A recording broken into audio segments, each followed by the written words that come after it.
Multifunctional bench ba ang hanap nyo? Saan pa kayo? Dito na kayo sa gawa namin. Which is, nagiging mesa siya pag siya ay niro-rotate.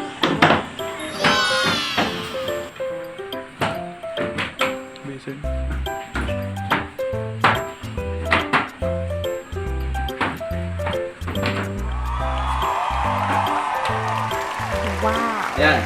At meron din po siyang tray sa baba na pwede nyo pong paglagyan ng mga magazine or files siguro. At kung ayaw nyo nahirapan kayo tumungo, kaya mag-alala kasi meron po kami ginawa ditong lalagyan din para sa kanya.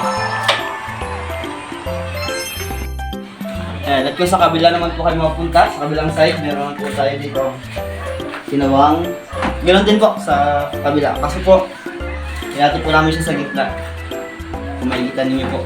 Ayan. So, pwede nyo paglagyan ng files. Ayan. Or, kung may notebook kayo, mas maigi. Ayan, notebook to.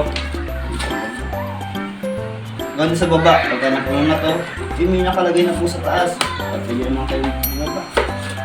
Hindi mahirapan. Ayan nyo lang po ganito. Kung hirapan po kayo, kung gusto nyo sa mababa, okay na lang po ganito.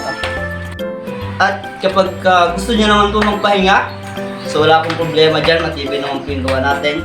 Lagyan nyo lang po itong magazine sa baba. And rotate po ulit natin siya para maging puan ulit.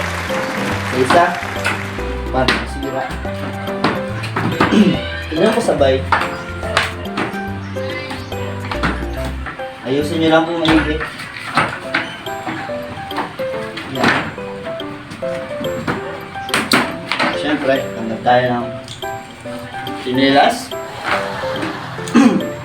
At pwede na kayong humiga.